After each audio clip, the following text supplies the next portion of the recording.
Assalamualaikum warahmatullahi wabarakatuh. Innal hamdalillah nahmaduhu wa nasta'inuhu wa nastaghfiruh wa na'udzu billahi min syururi anfusina wa min sayyiati a'malina. Man yahdihillahu fala mudilla lahu wa man yudlil fala hadiya lahu. Asyhadu an la ilaha illallah wahdahu la syarika lahu wa asyhadu anna Muhammadan abduhu wa rasuluh. Qala Allah azza wa jalla ya ayyuhalladzina amanu taqullaha haqqa tuqatih wa la tamutunna illa wa antum muslimun. Amma ba'd fa inna asdaqal hadits kitabullah wa khairal hadi hadi Muhammadin sallallahu alaihi wasallam wa syarral umuri muhdatsatuha fa inna kulla muhdatsatin bid'ah wa kulla bid'atin dhalalah wa kulla dhalalatin finnar.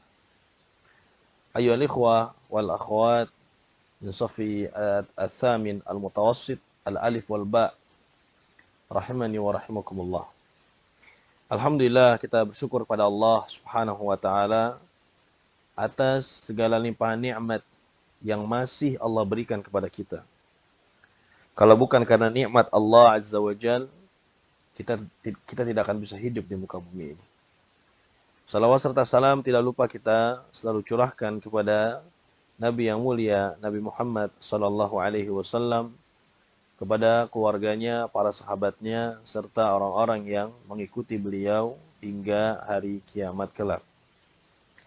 Kita selalu berdoa dan memohon kepada Allah Subhanahu wa taala agar diberikan ilmu yang bermanfaat.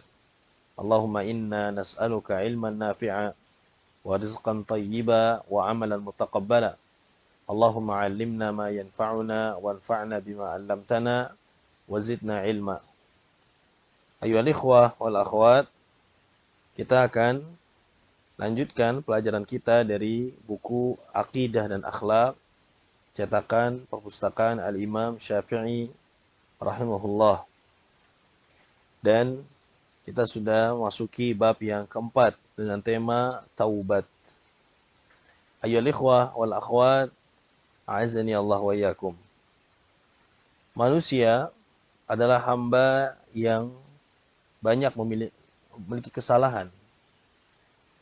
Manusia adalah hamba Allah yang lemah. Tidak lepas dari kekeliruan, kesalahan, khilaf. Benar apa yang dikatakan oleh Rasulullah SAW, kullu bani Adam khata'. Setiap manusia pasti pernah melakukan kesalahan. Wa khairu khatta'in at-tawwabun. Namun, catat baik-baik, sebaik-baik orang yang melakukan kesalahan, karena kita tidak luput dari kesalahan, kekeliruan, maka sebaik-baik yang melakukan kesalahan, kekeliruan adalah yang segera bertaubat kepada Allah Subhanahu wa taala. Yang segera kembali kepada Allah Subhanahu wa taala.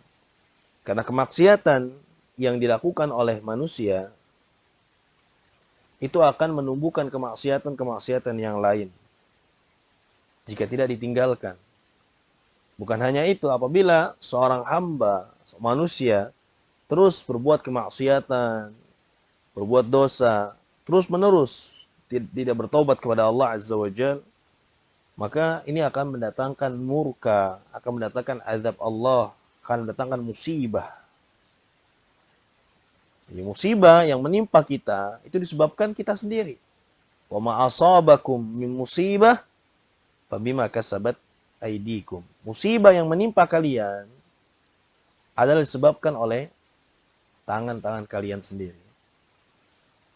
Ali bin Abi Thalib radhiyallahu taala anhu juga mengatakan, ma nuzzilal bala'u illa bidzambin. Musibah itu tidak Allah turunkan kecuali dengan sebab dosa yang dilakukan oleh manusia. Wa ma rufi'a bala illa bitaubah. Dan musibah itu tidaklah dicabut oleh Allah Subhanahu wa taala kecuali dengan sebab taubatnya hamba-hamba Allah Subhanahu wa taala. Mungkin salah satu sebab Allah Subhanahu wa taala berikan musibah, penyakit atau wabah corona ini disebabkan karena dosa-dosa yang dilakukan oleh manusia. Oleh karena itu hendaknya kita bertaubat kepada Allah Subhanahu wa taala dengan taubat yang benar, dengan taubat yang nasuha. 6. Kita akan lihat di sini ada beberapa poin yang kita akan bahas insyaallah taala. Yang pertama adalah kedudukan taubat. Taubat dalam bahasa Arab adalah at-taubah, yang maknanya adalah kembali. Sedangkan menurut istilah, taubat adalah kembali ke jalan Allah yang benar dari kemaksiatan menuju ketaatan. Dari kemaksiatan menuju ketaatan. Taubat dari dosa-dosa merupakan langkah pertama setiap hamba yang ingin meniti jalan menuju rahmat Allah. Kasih sayang Allah. Allah senang sekali dengan hamba-hambanya yang bertaubat. Innallaha yuhibbu at-tawwabin wa yuhibbul mutatahhirin. Sesungguhnya Allah Subhanahu wa taala mencintai orang-orang yang bertaubat dan mencintai orang-orang yang mensucikan dirinya, bersuci. Setiap muslim, setiap kita dituntut untuk memperbanyak taubat dalam hidupnya. Setiap saat, setiap waktu, setiap jam. Perhatikan ini. Dan setiap hari dia harus bertaubat kepada Allah Subhanahu wa taala. Nabi sallallahu alaihi wasallam selalu beristighfar. Fil yaum mi'ata marrah, tidak kurang dari 100 kali. Nabi sallallahu alaihi wasallam beristighfar, astaghfirullahalazim. Ya, bertaubat kepada Allah, beristighfar, minta ampun kepada Allah Subhanahu wa taala. Berkenaan dengan taubat ini, Allah Subhanahu wa taala membagi manusia menjadi 2 kelompok. Kelompok yang pertama, manusia yang bertaubat kepada Allah. Merekalah hamba yang sebenarnya dan akan memperoleh kebahagiaan di dunia maupun di akhirat. Kelompok kedua, manusia yang zalim dan selalu mengisi hari-harinya dengan memuaskan hawa nafsunya. Maka hamba yang seperti ini yang melupakan kewajibannya untuk kembali dan bertaubat kepada Allah Subhanahu wa taala. Mereka termasuk orang-orang yang zalim. Orang-orang yang tidak bertaubat adalah orang-orang yang zalim. Allah Subhanahu wa taala berfirman dalam surat Al-Hujurat ayat 11, "Wa man lam yatub fa ulaika humudz zalimun." Dan barang siapa yang tidak bertaubat, maka mereka itulah orang-orang yang zalim. Nah, termasuk orang-orang yang zalim. Dan taubat mempunyai tingkatan-tingkatan sesuai dengan kadar kemaksiatan yang dilakukan. Secara umum ada 3 tingkatan taubat sebagaimana disebutkan oleh Syekh Muhammad Ibn Shalih Al-Utsaimin rahimahullahu taala. Beliau berkata, kewajiban bertaubat yang paling utama dan paling tinggi kedudukannya adalah yang pertama, perhatikan, taubat dari kekufuran menuju keimanan kepada Allah. Masuk Islam. Ya. Orang-orang yang kufur, orang-orang yang menolak ayat-ayat Allah, orang-orang yang tidak mau menerima apa yang disampaikan oleh utusan-utusan Allah, taubat dia menuju keimanan kepada Allah dan Rasulnya. Yang kedua, taubat dari dosa-dosa besar. Dan yang ketiga, taubat dari dosa-dosa kecil. Ayolah ikhwah wal akhwat, azani Allah wa iyyakum. Kemudian, bagaimana dengan hukum taubat? Poin yang kedua adalah hukum taubat. Hukum taubat wajib. Dan dalil-dalil yang mewajibkan taubat di antaranya adalah firman Allah Subhanahu wa taala dalam surat Hud ayat 3. Allah berfirman, wa anistaghfiru rabbakum thumma tubu ilaih, dan mohon ampunlah kepada Rabbmu dan bertaubatlah. Yumatti'kum mata'an hasanan ila ajalin musamma. Niscaya dia akan memberi kenikmatan yang baik kepadamu sampai waktu yang telah ditentukan. Wa yu'ti kulladzi fadlin fadlah. Dan dia akan memberikan karunia-Nya kepada setiap orang-orang yang berbuat baik. Wa in tawallaw, perhatikan ini. Wa in tawallaw fa inni akhafu 'alaikum 'adzab yaumin kabir. Jika kamu berpaling, maka sungguh aku takut kamu akan ditimpa azab pada hari yang besar, hari kiamat kelak. Dari Al-Quran wajib. Thumma tubu, kemudian bertaubatlah. Al-amr yadullu 'alal wujub. Perintah di sini menunjukkan atas wajibnya bertaubat. Kemudian kewajiban bertaubat dijelaskan oleh hadis Nabi sallallahu alaihi wasallam dari sahabat Abu Hurairah radhiyallahu an. Qala sami'tu Rasulullah sallallahu alaihi wasallam, aku mendengar Rasulullah sallallahu alaihi wasallam bersabda, "Wallahi inni la astaghfirullah wa atubu ilaih fil yaumi akthar min 70 marrah."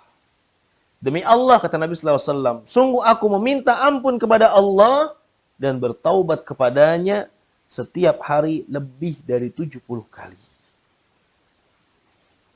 Di dalam hadis lain Nabi sallallahu alaihi wasallam juga bersabda, "Ya ayyuhan nas, tubu ilallah." Wahai manusia, bertaubatlah kepada Allah Azza wa Jal.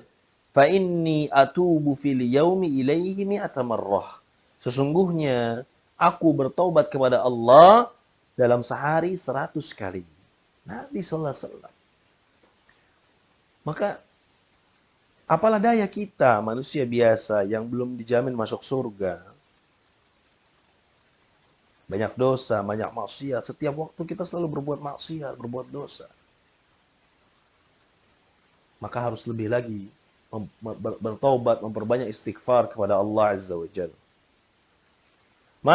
Ayyuhal ikhwah wal akhwat, a'azzani Allah wa iyyakum.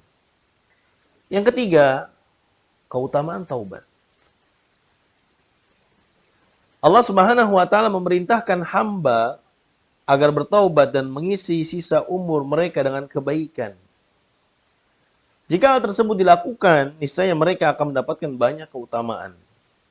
Di antaranya yang pertama, kenikmatan yang terus-menerus.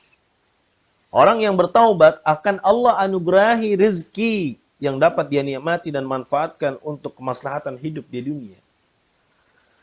Allah Subhanahu wa taala berfirman dalam surat Hud ayat 52. Wa ya qaumi astaghfiru rabbakum. Wahai kaumku, beristighfarlah kepada Rabb kalian, tsumma tubu ilaih, kemudian bertaubatlah kepada Allah Azza wa Jal. Lihat apa keutamaannya? Orang yang beristighfar, orang yang bertaubat, yursilis samaa'a 'alaikum midrara. Niscaya Allah akan menurunkan hujan yang sangat deras. Wa yazidkum quwwatan ila quwwatikum. Dan Allah akan menambahkan kekuatan di atas kekuatanmu.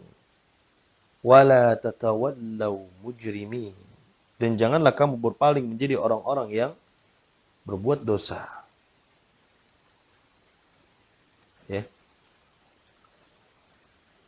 Jelas, Allah akan berikan rezeki. Juga dalam ayat lain dalam surat Nuh, Allah memerintahkan untuk beristighfar. Faqultu astaghfiru rabbakum innahu kana ghaffar. Beristighfarlah kepada Allah. Sesungguhnya Allah Maha Pengampun, Maha Pemaaf. Ya. Apa fadilahnya? Apa keutamaannya? Yursilis samaa'a 'alaikum midrara. Allah akan turunkan hujan yang lebat terus-menerus. Ya. Ini keutamaan orang yang beristighfar, orang yang bertaubat kepada Allah Subhanahu wa taala. Wa yumdidukum bi amwal, Allah berikan harta. Wa banin, Allah berikan keturunan. Wa yaj'al lakum jannat wa yaj'al lakum anhara. Orang yang beristighfar, orang yang bertaubat kepada Allah Subhanahu wa taala. Kondisi sulit, banyak musibah, ya, dagangan gak ada yang beli, perusahaan rusak, kantor-kantor lagi goyang dan seterusnya. Coba introspeksi, disebabkan apa itu semua? Disebabkan dosa yang dilakukan oleh manusia. Jangan kita nyalakan siapa-siapa. Coba kita introspeksi kita, muhasabah diri kita masing-masing aja.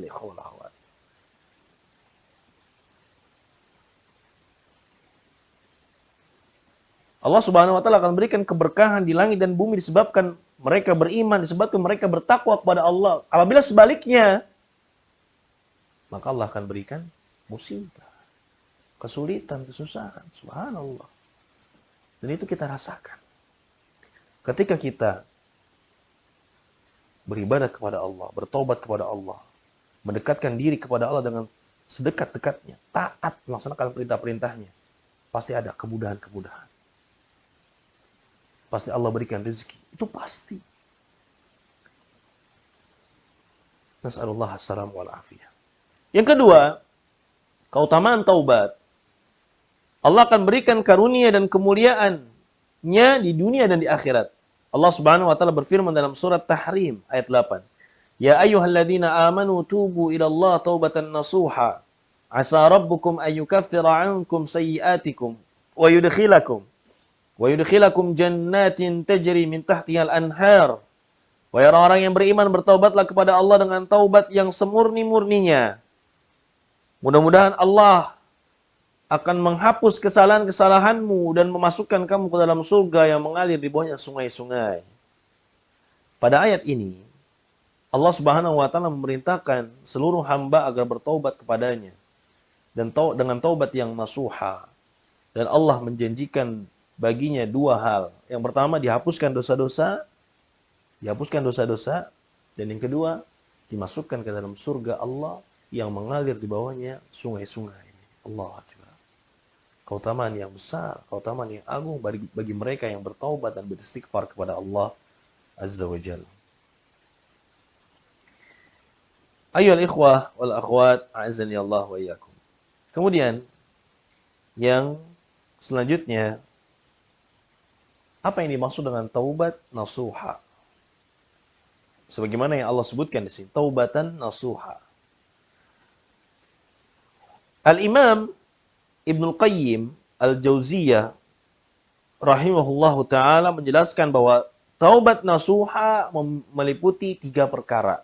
Perhatikan baik-baik. Yang pertama, bertaubat dari seluruh dosa yang pernah dilakukan. Dari seluruh dosa yang pernah dilakukan. Apapun bentuknya. Dari seluruh. Bukan hanya dosa ini, dosa itu. Tapi seluruh dosa. Bertaubat kepada Allah Azza wa Jalla. Yang kedua, lahir dari kemauan keras. Dari sikap yang konsekuen untuk meninggalkan perbuatan dosa. Artinya, orang yang ingin melakukan taubat nasuha tidak diliputi keraguan-raguan. Tidak perhitungan. Dan tidak menunggu. Lihat, nanti saja. Tidak menunggu. Tetapi dia langsung bertaubat dan dengan kemauan kerasnya. Kemauan keras. Azm. Tidak nunda. Nanti saja. Masih muda. Ntar kalau udah tua. Enggak. Segera. Mau muda, mau tua. Ya. Segera taubat kepada Allah Subhanahu wa taala. Karena kita tidak ada yang tahu akhir dari kehidupan kita. Mungkin dengan sebab taubat kita kepada Allah Azza wa Jal, Allah cabut nyawa kita dan kita diwafatkan oleh Allah dalam keadaan husnul khatimah. Nas'alullah husnul khatimah. Yang ketiga, taubat nasuha yang disebutkan oleh Al-Imam Ibnul Qayyim Al-Jauziyah rahimahullah mensucikan taubat dari noda-noda dan penyakit-penyakit yang dapat merusak taubatnya. Orang yang melakukan taubat nasuha akan selalu takut terhadap azab Allah dan sangat mengharapkan rahmat Allah. Nah, dia meninggalkan kemaksiatan. Yang pertama karena dia tahu bahwa itu adalah larangan Allah. Dan yang kedua, dia meninggalkan itu karena takut akan azab Allah Subhanahu wa ta'ala. Karena dia takut Allah akan menyiksa dia, memberikan hukuman kepada dia, baik di dunia maupun di akhirat. Dan dia mengharapkan kasih sayang Allah Subhanahu wa ta'ala. Ayyuhal ikhwah wal akhwat min safi al-thamin al-mutawassit rahimani wa rahimakumullah. Kemudian syarat-syarat taubat yang terakhir, para ulama menyebutkan bahwa taubat akan diterima oleh Allah jika dilakukan dengan memenuhi beberapa persyaratan. Apabila syarat-syarat dilakukan dengan memenuhi beberapa, apabila syarat-syarat tersebut tidak dipenuhi, maka taubatnya tidak akan dikatakan taubat nasuha. Syarat-syarat yang dimaksud adalah, perhatikan. Nah, yang pertama, ikhlas. Hendaklah seorang yang bertobat kepada Allah Subhanahu wa taala dengan ikhlas karena mengharapkan ridhonya, bukan karena takut terhadap hukuman yang bersifat duniawi atau alasan-alasan yang tidak syar'i lainnya. Dimotivasi dia bertobat harus karena memenuhi seruan Allah, mencari keridhaan Allah, takut dan akan diadab oleh Allah Subhanahu wa taala. Ini ikhlas yang pertama. Yang kedua, an-nadam, menyesali dosa dan maksiat. Nabi sallallahu alaihi wasallam bersabda, an-nadamu taubah. Penyesalan merupakan taubat. Ya, dia menyesal perbuatan maksiat yang telah dia lakukan, juga kelalaiannya dalam melaksanakan hak Allah. Ini termasuk juga ya, lalai dalam melaksanakan hak Allah. Salat dia tunda-tunda, dia malas-malasan. Ini termasuk ya, bertaubat dari hal-hal yang demikian, menyesal dia. Dan dia akan berusaha untuk maksimal melaksanakan ibadah kepada Allah Subhanahu wa taala dan tidak lalai kembali. Tidak malas-malasan. Yang ketiga, meninggalkan kemaksiatan tersebut. Seseorang yang ingin taubat diterima harus meninggalkan kemaksiatan. Dia taubat tapi masih melakukan maksiat, sama saja. Dia harus tinggalkan itu. Contoh, durhaka kepada orang tua. Maka taubatnya adalah dengan berbakti kepada keduanya dan bertekad untuk tidak mengulanginya lagi. Meninggalkan salat. Maka taubatnya dengan rajin salat tepat waktu. Bertekad untuk tidak mengulanginya lagi perbuatan tersebut. Berbohong. Maka taubatnya dengan bersikap jujur dan bertutur kata jujur serta bertekad untuk tidak mengulanginya lagi. Jika kemaksiatannya berkaitan dengan hak orang lain, perhatikan ini. Kalau ada perbuatan maksiat, dosa yang berkaitan dengan orang lain, seperti mengambil hartanya atau mencaci makinya, maka taubatnya dilakukan dengan cara meminta maaf kepada yang bersangkutan dan bertekad untuk tidak mengulanginya lagi. Dan jika kemaksiatan berkaitan dengan hak Allah, seperti minum khamar dan lain sebagainya, maka taubatnya dengan meninggalkan perbuatan dosa tersebut. Yang keempat, bertekad untuk tidak mengulanginya perbuatan maksiat tersebut. Al-azm, punya keinginan kuat. Ya. Allah Subhanahu wa taala berfirman, "Walladzina idza fa'alu fahishatan." Dan orang-orang apabila mengerjakan perbuatan keji, aw zalamu anfusahum, atau menzalimi diri mereka sendiri, dzakarullah, maka segera mengingat Allah, fastaghfaru lidzunubihim, lalu memohon ampunan atas dosa-dosanya. Wa may yaghfirudz dzunuba illallah, dan siapa lagi yang dapat mengampuni dosa-dosa selain Allah. Walam yusirru ala ma fa'alu wa hum ya'lamun, dan mereka tidak meneruskan perbuatan dosa itu sedangkan mereka mengetahuinya. Artinya tidak mengulangi lagi, punya tekad yang kuat. Ulaika jazaohum maghfiratum min rabbihim wa jannatun tajri min tahtiha al-anhar khalidina fiha wa ni'ma ajrul amilin. Ya, mereka itu yang bertaubat, bertekad kuat untuk tidak mengulanginya lagi, maka mereka akan mendapatkan balasan ampunan dari Allah dan mendapatkan surga yang mengalir di bawahnya sungai-sungai, kekal selama-lamanya di sana, dan itulah sebaik-baik pahala bagi orang-orang yang beramal. Dan yang terakhir, bertaubat sebelum ditutupnya pintu taubat. Ya, taubat seorang hamba akan diterima oleh Allah selama pintu taubatnya belum ditutup. Kapan ditutupnya taubat seorang hamba? Yang pertama, sebelum nyawa sampai di kerongkongan. Sudah meninggal dunia. Udah meninggal, dia belum bertaubat, ya gak bisa lagi. Telat. Kita bisa katakan telat. Menyesal. Kenapa dulu pas hidup gak taubat? udah meninggal, mereka baru bertaubat, nggak akan diterima oleh Allah Subhanahu wa taala. Waliyadzubillah. Allah berfirman dalam surat An-Nisa ayat 18, "Walaisatit taubatu lil ladzina ya'maluna sayyi'at hatta idza hadara ahadahumul maut qala inni tubtul an." Dan tobat itu tidaklah diterima oleh Allah dari mereka yang melakukan kejahatan hingga apabila datang ajal kepada seorang di antara mereka, barulah dia mengatakan, "Aku benar-benar bertaubat sekarang." Kan bisa. Ya, nggak akan diterima oleh Allah Subhanahu wa taala. Itu yang pertama. Yang kedua, sebelum terbitnya matahari dari barat. Ya, apa yang terjadi hari kiamat besar. Ya, matahari terbit dari timur ke barat. Ya, kalau dari barat sudah muncul dari barat, berarti ini merupakan tanda kiamat besar dan tidak akan diterima oleh Allah Subhanahu wa taala berdasarkan hadis yang diriwayatkan oleh Imam Muslim, "Man taba qabla an tatlu'a asy-syams min maghribiha taballahu alaihi." Barang siapa yang bertaubat sebelum matahari terbit dari barat, niscaya Allah akan menerima taubatnya. Artinya berarti kalau sudah terbit dari barat, berarti nggak akan diterima oleh Allah Subhanahu wa taala.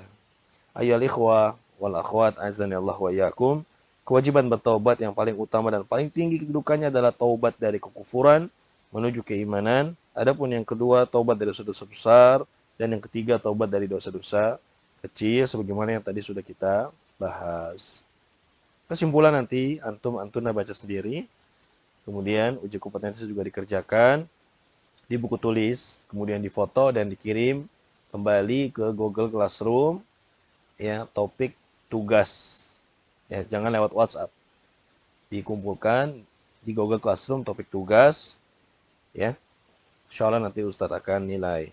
Barakallahu fikum, jazakumullah khairan. Sampai di sini mudah-mudahan bermanfaat buat kita semua, ya. Kurang lebihnya mohon maaf. Semoga Allah Subhanahu wa taala berikan kemudahan kepada kita untuk selalu bertaubat kepadanya dari perbuatan dosa maksiat yang kita lakukan. Terakhir, Ustaz pesan kepada para ikhwan dan akhwat sekalian untuk tetap selalu berada di rumah. Ya, kecuali memang ada kepentingan untuk keluar rumah, silakan, dengan syarat tetap memperhatikan protokol kesehatan. Ya, ini jangan dianggap remeh, apalagi dibuat bercandaan, buat bermainan. Pakai masker kalau keluar rumah, ya, jaga jarak, tidak berkerumunan, tidak dulu nongkrong-nongkrong dengan teman-teman yang lain, ya. Selalu mencuci tangan dengan sabun, ya, bawa sanitizer, ya, sabun cuci tangan, dan intinya jaga kesehatan, ya, dan tidak lupa berdoa, bertawakal kepada Allah Subhanahu wa taala. Kita akhiri perjumpaan kita dengan doa kafaratul majlis. Subhanakallahumma bihamdik asyhadu an la ilaha illa anta astaghfiruka wa atubu ilaik. Wa sallallahu ala nabiyyina Muhammadin wa ala alihi wa sahbihi